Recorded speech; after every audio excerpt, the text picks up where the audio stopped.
Sa akin, hindi lang sa'yo yung tanong, ha? So, sige, ako na sasagot. Ayan, siguro sa... Anong ugali yung ayaw ko na dahil sa ugaling yun, gusto mong paluhurin yung sa tao. lupa? Siguro,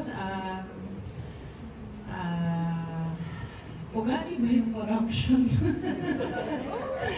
Corruption na lang. Yun.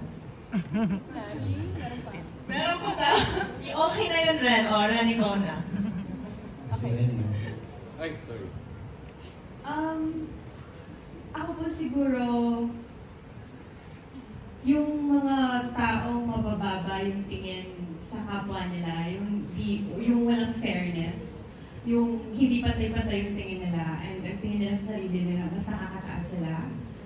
Siguro sila yung may deserve na gano'n. Pero hindi ko yung gagawin sa totoong buhay, pero yung mga ganun kasing klaseng tao, meron silang kailangan matutunan eh. Meron silang kailangan ma-realize na kailangan itrato natin lahat ng tao sa paligid natin ng panday-panday. So, yeah. Yun. Walang pinipiling kaibigan, walang pinipiling taong mamahalan. Yeah, thanks. Thank you, Ren. Ang cute mo dun sa garden. Ako, pag pinaload ko, gusto ko may pagmamahal.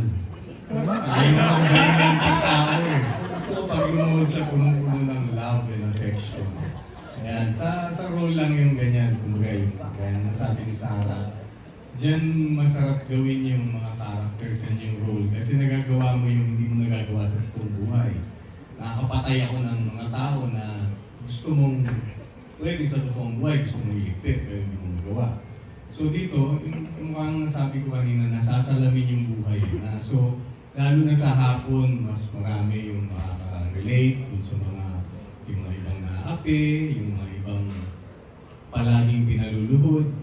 So dito makakapulot din sila ng mga aral na minsan kasi kagaya nga nung sa batas, parang dahil laging English yung ginagamit, masyadong minamanipula ng mga may kapangyarihan. Diba? So hindi naiintindihan ano.